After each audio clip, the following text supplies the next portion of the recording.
E os irmãos do louvor podem deixar os microfones, instrumentos, passem aqui, vou facilitar para vocês. Peguem os dois elementos, estejam lá nos bancos, naquela distância que é recomendada, porque nós vamos fazer uso dos elementos, enfatizando o seu simbolismo.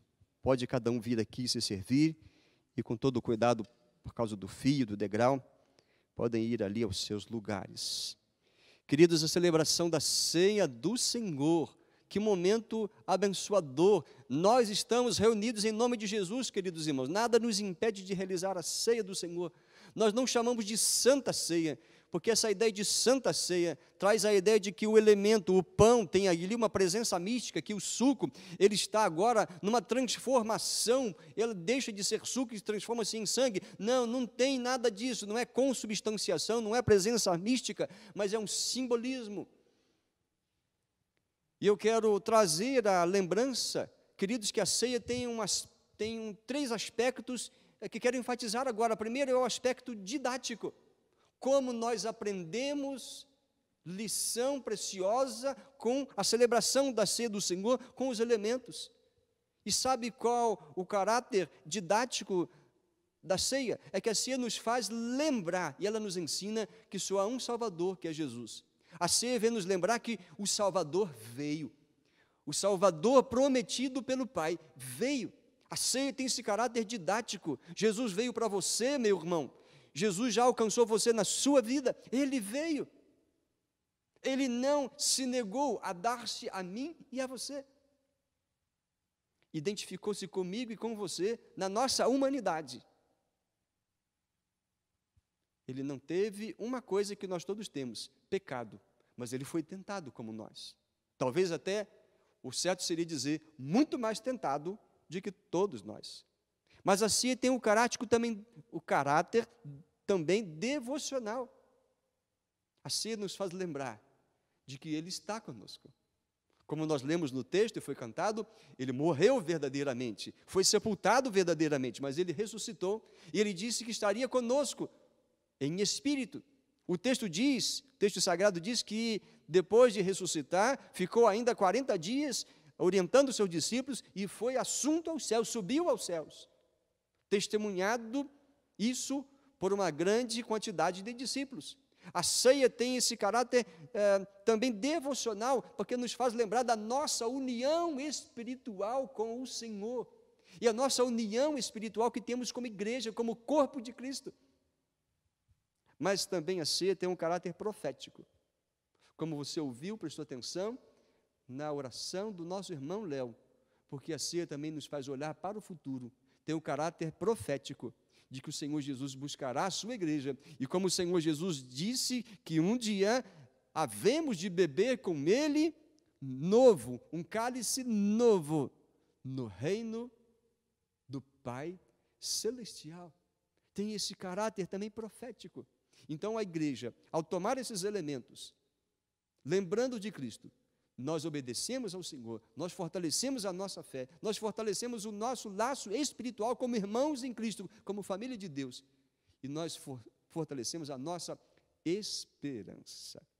Por isso, você já teve tempo, você pode pegar o primeiro elemento, que é o pão.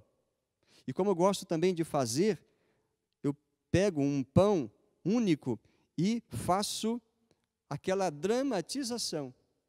Porque o texto diz em Isaías, capítulo 53, que ele foi moído por causa das nossas iniquidades, por causa das nossas transgressões.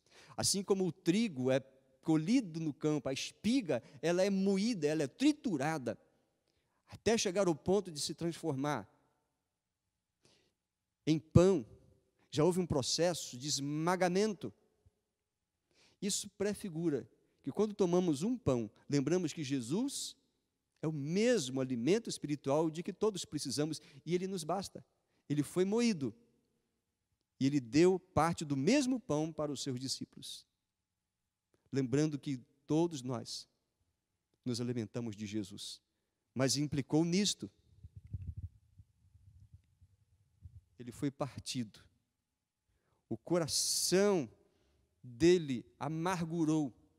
Ele sofreu tremendamente ali antes de enfrentar a cruz. Ele se deixou moer por mim e por você.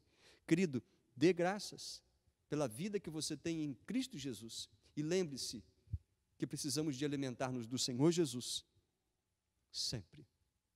Façamos agora como o Senhor Jesus nos mandou fazer. Ele diz: tomai e comei, isto é o meu corpo. Identifique-se como um cristão, como um crente em Cristo Jesus. Identifique-se como um discípulo dele.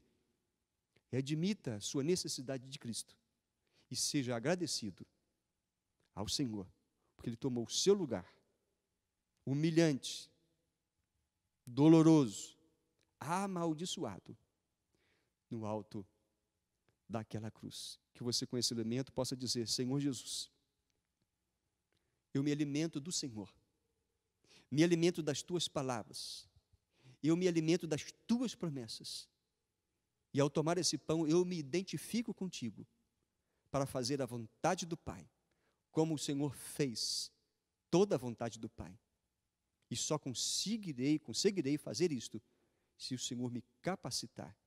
É por isso que eu digo: dependo do Senhor, e vou me alimentar do Senhor diariamente, e me identificando contigo em obediência. Como esse pão, lembrando do teu sacrifício, com gratidão em meu coração. Comamos todos nesta hora.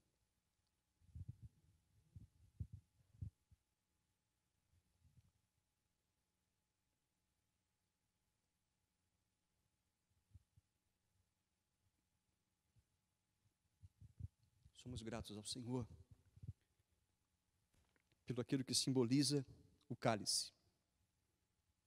Simboliza o sangue dele. E ele diz aqui que o sangue dele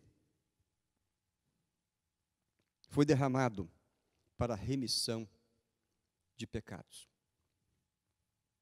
Somos felizes por essa tão grande salvação ter nos sido oferecida. Imaginemos-nos no lugar do Senhor Jesus. Quem suportaria tal peso, tal castigo, tal punição?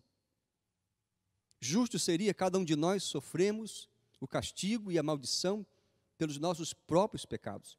Mas Jesus levou sobre si o pecado de muitos, para que nós tivéssemos acesso a Deus, perdão absoluto de pecados, e tivéssemos comunhão com Deus eterno, perdida por causa dos pecados. Mas agora, lembrando do poder purificador do sangue de Jesus, um sacrifício que não se repete, não há mais necessidade de derramamento de sangue, nem de penitência, nem de auto-sacrifício. Basta-nos a fé no Senhor Jesus e o arrependimento dos nossos pecados. Por isso, lembrando de Jesus, com gratidão, que você possa orar dizendo: Senhor Jesus, meus pecados todos são conhecidos do Senhor. Por isso que te louvo nesta hora, com meu coração agradecido, eu creio e digo que o teu sangue me purifica de todo pecado. Serei eternamente devedor ao Senhor. E também confesso e creio que não há outra forma de perdão de pecados que não o teu sangue. Louvado seja o Senhor por essa tão grande salvação. Fortaleça a minha fé, capacita-me a perseverar na vida cristã, servindo e fazendo toda a tua vontade. É assim que eu oro, agradecido. Amém. Queridos, com gratidão e com alegria, sim, com alegria, tomemos esse segundo elemento que nos faz lembrar do sangue de Jesus, que nos deu esperança e segurança da salvação. Aleluia, louvado seja o nome do Senhor.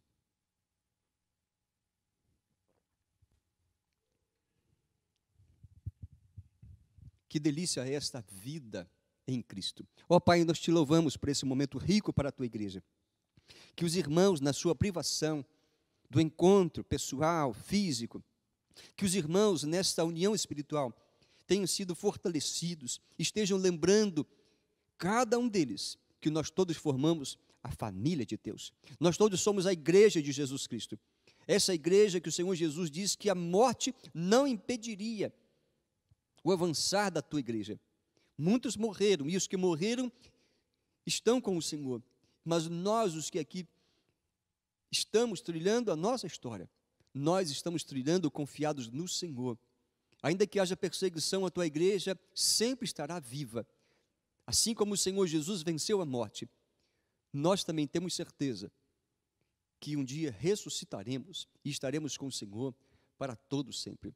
É com esta verdade, é com esta palavra que nós renovamos a nossa alegria espiritual, a alegria da salvação.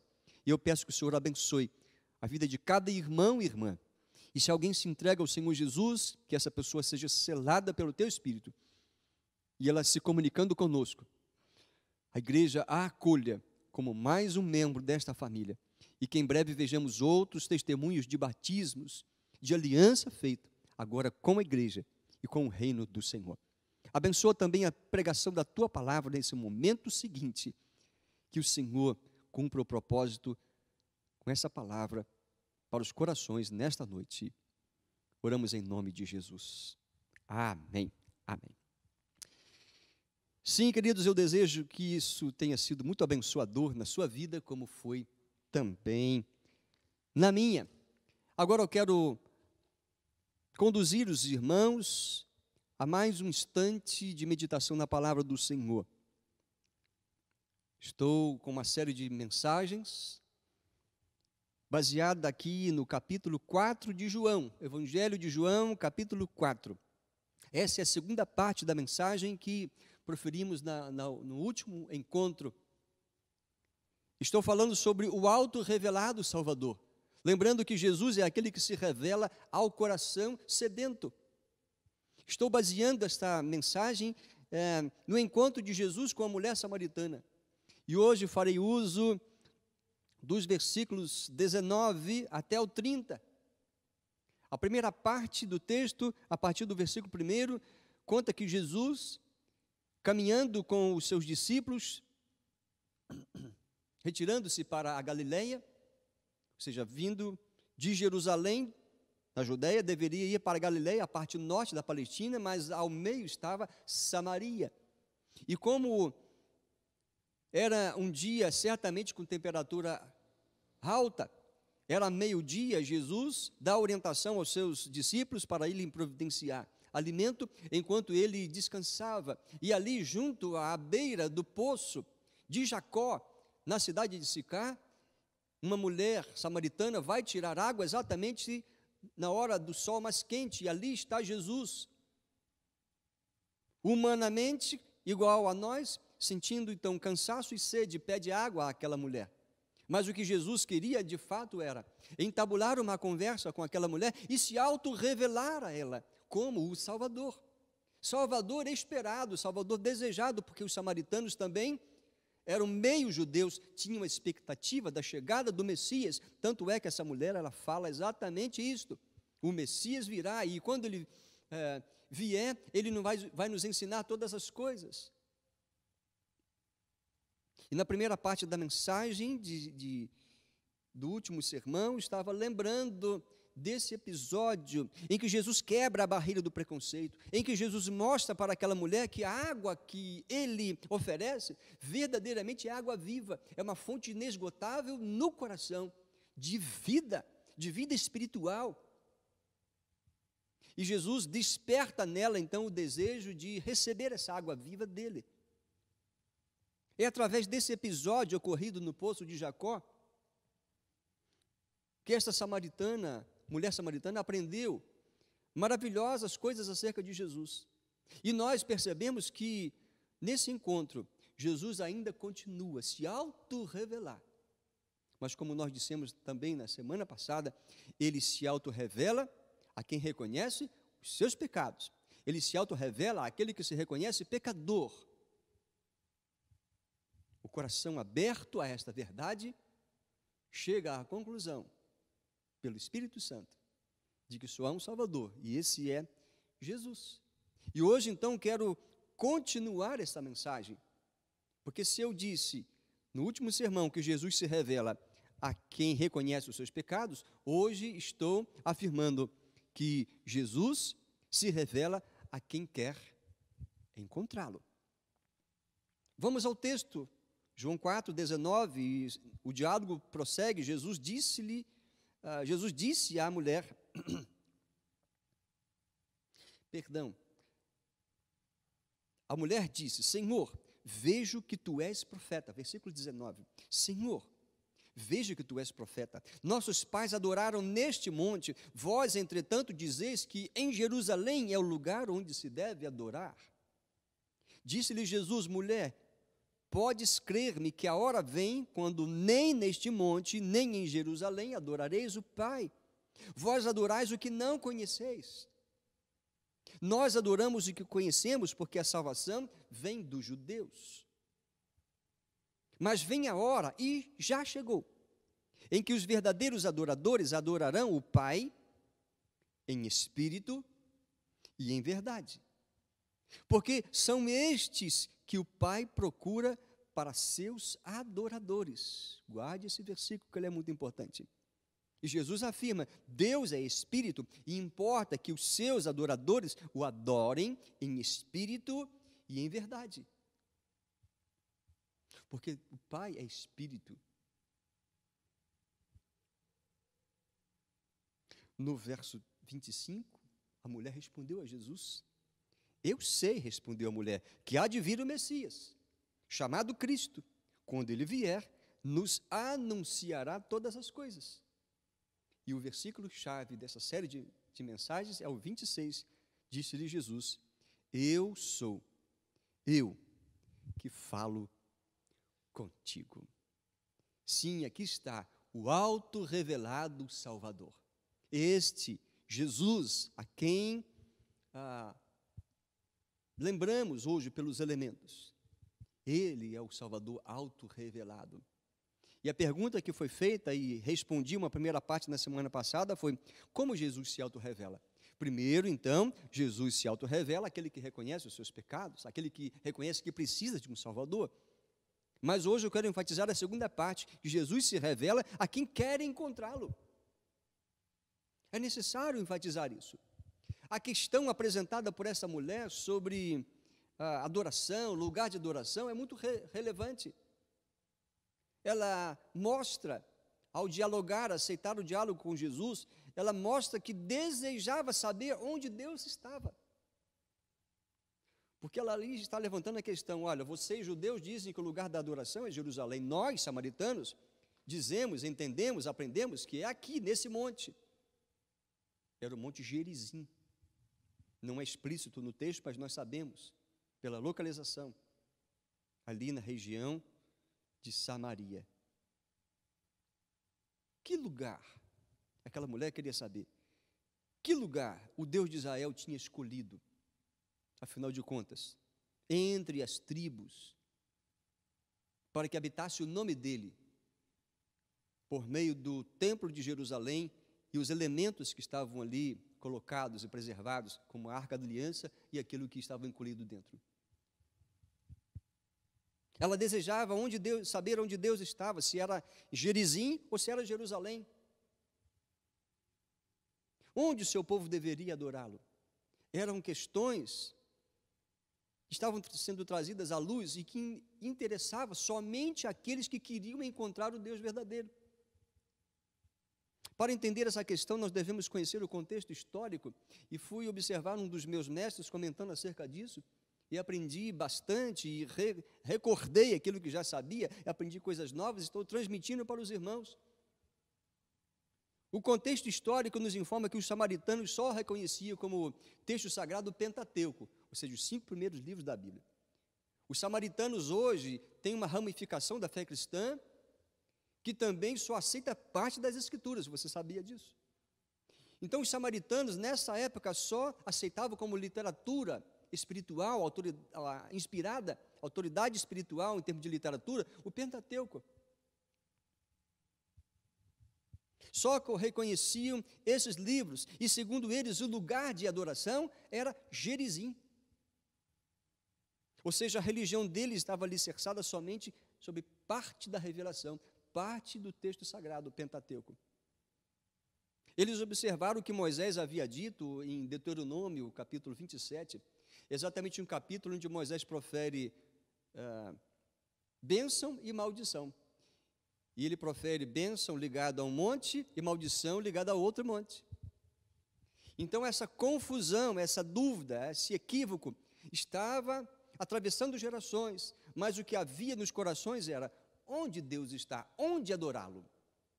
Talvez você tenha algumas dúvidas, alguma questão agora que quer resposta. Nós estamos nessa privação, você está na sua casa, nós estamos aqui no templo. Será se a adoração que Deus busca é nesse lugar, é nesse templo? Será se Deus está preocupado com o que estamos fazendo, se estamos fazendo certo ou errado, por uma questão de é lícito celebrar, por exemplo, a ceia desta forma? É bom que isso seja levantado aqui agora para que não haja dúvidas no seu coração. Há um detalhe que Jesus está aqui enfatizando e quer corrigir. Os samaritanos substituíram o Monte Ebal, que foi o monte onde Moisés proferiu as maldições, pelo Monte Gerizim. Claro, se eu fosse escolher um monte para dedicar a algo espiritual, eu não ia escolher o monte onde foi feita a maldição, ia escolher o monte onde foi feita a declaração de bênçãos. É nesse monte que os samaritanos haviam construído um templo. Então, nessa época, existia o templo de Jerusalém, central para os judeus, e existia um templo também em Samaria, em Gerizim, onde os samaritanos faziam os seus cultos ao Senhor, suas celebrações ao Senhor. Eles haviam construído esse templo para que não houvesse, então, necessidade dos samaritanos irem a Jerusalém, muito embora fossem meio parentes. Eles queriam separação, devido a um processo histórico dramático, traumático, preconceituoso, porque quando os judeus saíram do cativeiro, voltaram para Jerusalém para reconstruir não só o templo, mas também os muros da cidade e tudo, houve ali uma divisão, e os judeus não quiseram deixar o mestiço que permaneceu na terra participar daquilo. Ainda que aquilo fosse com orientação de Deus, mas aquilo se transformou num preconceito, numa divisão terrível. Por isso os samaritanos tinham um lugar de adoração diferente dos judeus, que era Jerusalém. Há um evento histórico que tem como pano de fundo. O texto diz que porque os judeus não falavam com os samaritanos. Texto que vimos na semana passada, o versículo 9. Os judeus não se dão com os samaritanos, por causa desse preconceito histórico. Mas aí mencionamos que Jesus ele não está preso a preconceito. Deus aceita a todos. E o Senhor Jesus, como o Salvador revelado, autorrevelado, que ele assim se deixou conhecer, ele se revela a quem quer encontrá-lo.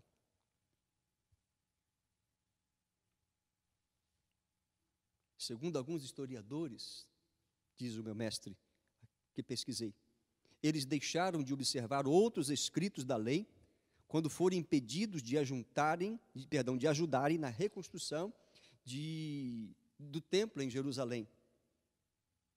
Eles construíram um templo no Monte Gerizim para que os samaritanos não fossem a Jerusalém adorar no templo reconstruído. Mas eles queriam adorar o Senhor, queriam conhecer a Deus. Por isso que Jesus se auto-revela àquela mulher que acabou por ser um símbolo dos samaritanos, que também queriam conhecer e adorar a Deus com toda sinceridade. Queridos, no entanto, o Senhor Jesus não deixou aquela mulher sem a devida resposta. Pelo contrário, dentro do contexto que ela conhecia, Jesus tirou-lhe as dúvidas. O coração sedento que quer encontrar o Senhor, vai achar o Senhor Jesus, pois Ele mesmo se auto-revela a quem o busca. Certamente você conhece algumas histórias de crentes mais antigos, e são testemunhos muito lindos. Tem pessoas que tinham uma sede de conhecer Deus, mas não sabiam direito como, tinham muito preconceito, por causa dos crentes, das igrejas evangélicas, o que falavam, o preconceito que sempre existiu, em alguns lugares isso é maior, mas tem gente que sempre teve uma fome e sede de Deus, e há pessoas com testemunhos lindos de conversão. Tem gente, por exemplo, que se converteu, porque achou uma Bíblia perdida, começou a ler, e então ali viu facilmente que a salvação era disponível e estava facilitada a compreensão disso pela leitura da palavra.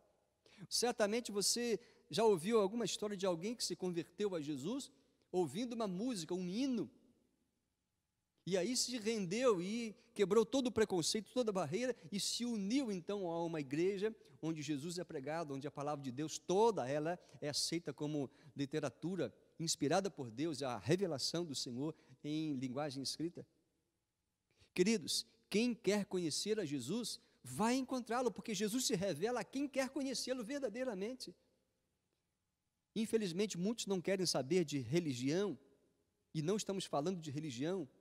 Muitos não querem saber de igreja, porque confundem igreja com religiosidade, com ritualismo e proibições. Nós estamos falando de Jesus, o auto-revelado Filho de Deus, o único Salvador. E Jesus aqui não está tratando de religiosidade, aquela mulher está presa em religiosidade. Ele está falando aqui de espiritualidade, de relacionamento, de auto-revelação, de salvação, de palavra profética cumprida. Jesus se auto-revela a quem verdadeiramente o busca. Interessante, vou mencionar aqui de forma rápida e didática 3 coisas. Primeiro, que Jesus mostrou a ela que ela estava totalmente enganada. Quem quer acertar precisa se deixar ser ensinado, e o ensino tem que vir da palavra de Deus. A experiência de outros podem ser tão somente a experiência de outros, e tem muita gente com experiências equivocadas, seguindo até doutrina de demônios, achando que está seguindo doutrina cristã.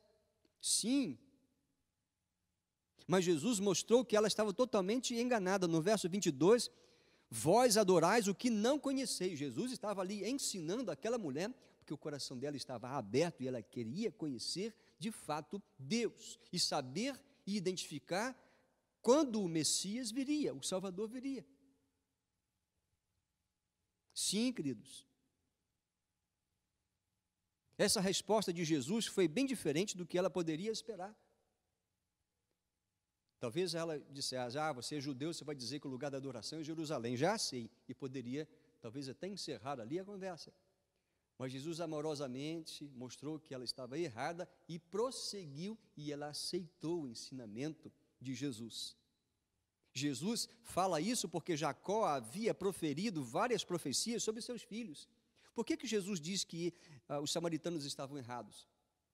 Os samaritanos estavam crendo que a salvação viria de uma outra tribo que não a de Judá. E Jesus diz, não, a salvação vem dos judeus, porque a promessa está lá, feito inclusive, registrado no Pentateuco, um livro que os samaritanos criam, e lá estava, então, Jacó abençoando os seus filhos, e a bênção especial foi para Judá, é de Judá que viria o Salvador. Por isso os samaritanos estavam equivocados. E Jesus é aquele que corrige ao coração que quer conhecer a verdade. Você está se deixando ser ensinado por Jesus? Você está afirmando a sua fé, a sua vida nos ensinos de Jesus? Como é importante você ter uma fé bem firmada para que você tenha uma espiritualidade também saudável. Ela e todos os que tinham uma interpretação diferente desta passagem estavam errados, pois de Judá viria o Redentor, não de uma outra tribo. Lendo o meu mestre, falando acerca desse texto, comentando, ele usou uma ilustração falando de Hitler. Hitler tentou provar que Jesus não era judeu, mas Hitler estava errado. E até o Alcorão, o livro sagrado dos muçulmanos, até o Alcorão fala a respeito do Messias, fala a respeito de Jesus, fala a respeito da ressurreição de Jesus.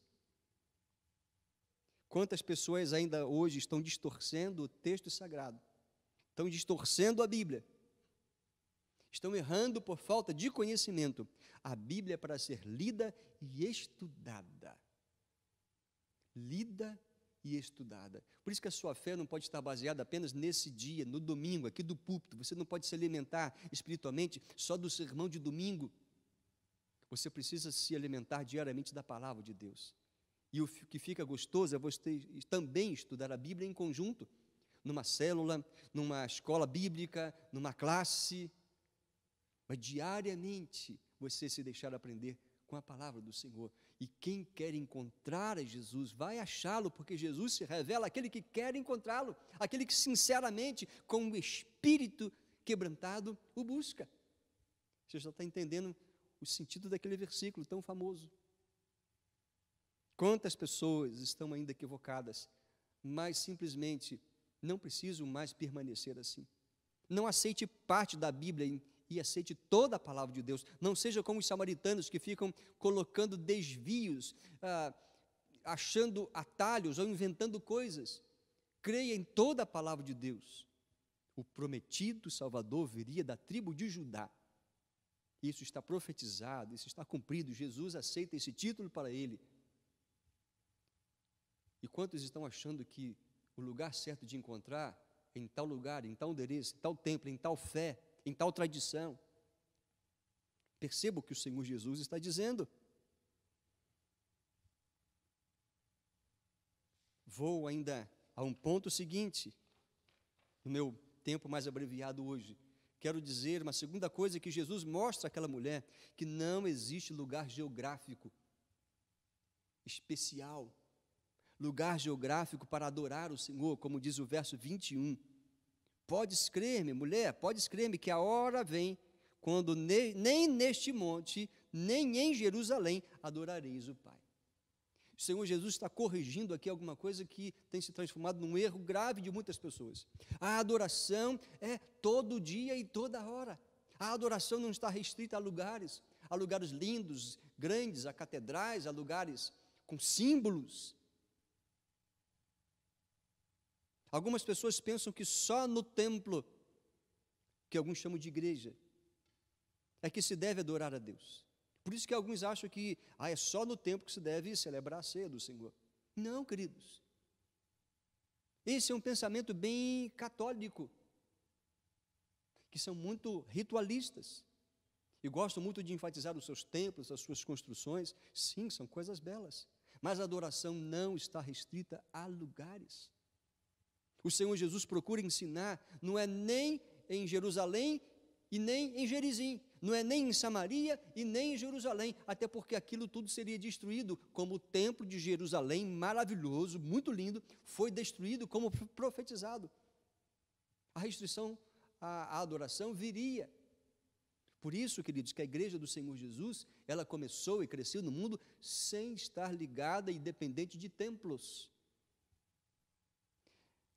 A Junta de Missões Mundiais está numa campanha já de alguns dias de informações sobre a igreja perseguida. Todos os dias, um testemunho de algum missionário da igreja perseguida, seja na África e principalmente na Ásia. E na maior parte dos testemunhos vem ali, eles não têm templo, nem se preocupam em construir templo, até porque quando fizeram templo, em alguns lugares o templo foi destruído. Mas a igreja está viva, pujante, porque estão confiados na união espiritual que tem em Cristo Jesus. Este é um pensamento, então, bem católico, que pensa que só no templo é que o Senhor deve ser adorado. E Jesus falou que onde estiverem 2 ou 3 reunidos no seu nome, Ele estaria ali. Mateus 18, verso 20.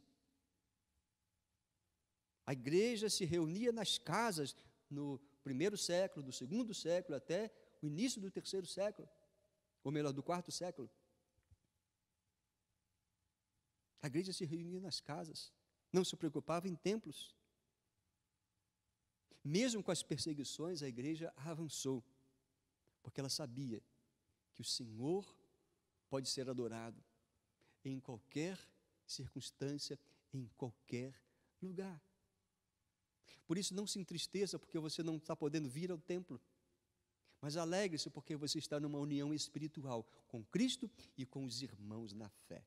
Eu tenho alegria de ter aqui, nesse momento, agora alguns jovens, e uns 2 aí, não tão jovens, mas nós nos sentimos felizes, membros de uma mesma família. Isso é muito saudável, porque esta é a verdade da palavra de Deus.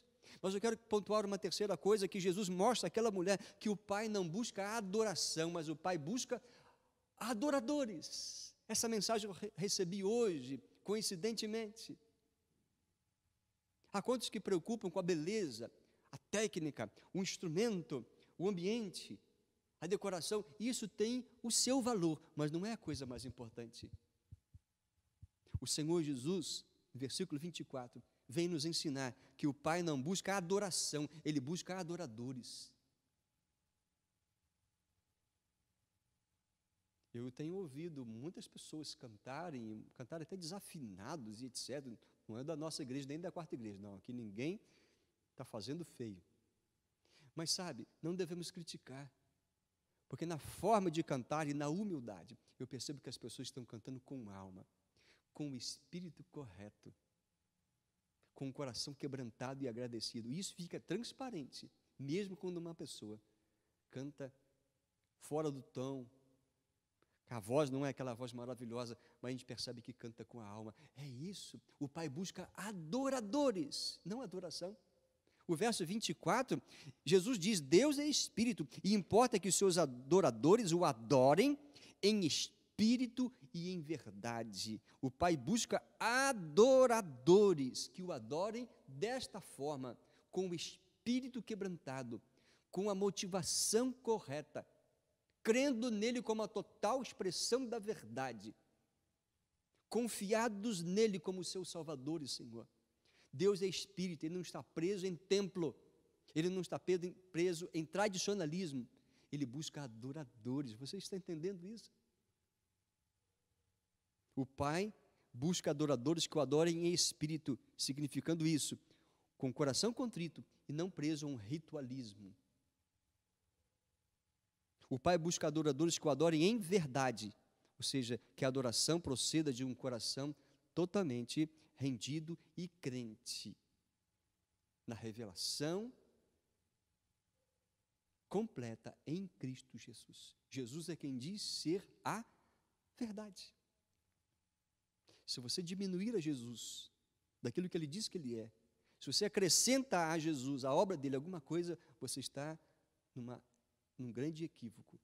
A verdade é, somos pecadores e Deus nos ama.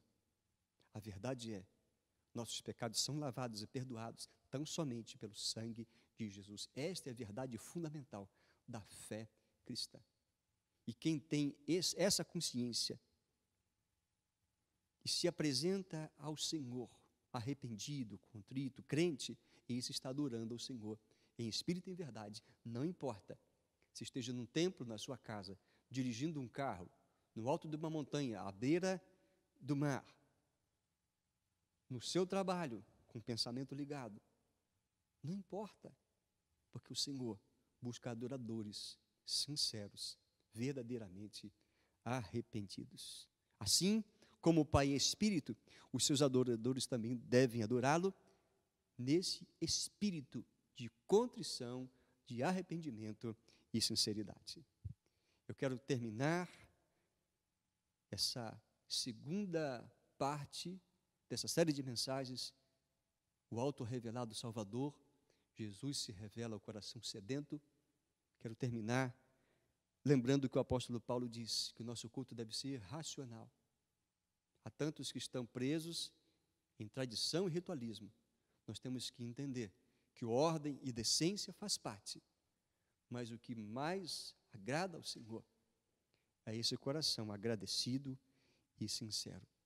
Na sequência dessa mensagem, eu estarei pregando que Jesus se revela a quem crê nas promessas do Pai. Na quarta-feira, nós vamos nos encontrar aqui, se Deus assim permitir, para nós continuarmos a meditar sobre o auto-revelado Salvador.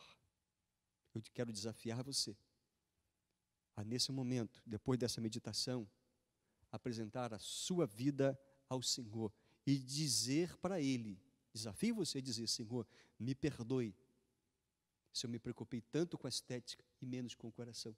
Me perdoe todas as minhas falhas, minhas ilusões e enganos. Me ajude a ser um verdadeiro adorador em tudo que eu fizer, falar, pensar e sentir. Que o Senhor me livre de preconceitos e de barreiras. E que o Senhor me perdoe por tantas vezes que tenho negligenciado em conhecer ao Senhor pela Tua palavra. Vamos orar. Pai, nós agradecidos somos pelo texto sagrado. Temos uma boa tradição, sim, mas o que nos conduz não é a tradição, mas é a Tua palavra. Ó Deus, te louvamos por Jesus Cristo, pelo seu ensino amoroso e firme. Nós te agradecemos por essa luz que temos hoje. Sabemos que a Tua palavra é a verdade. Verdade essa encarnada em Cristo Jesus. a quem fizemos dele único Salvador e a quem queremos que seja único Senhor das nossas vidas. Perdoa nossos pecados, fortalece a tua igreja, os laços fraternos, a comunhão espiritual e usa-nos para o louvor da glória da tua graça. Em nome de Jesus é que oramos. Amém.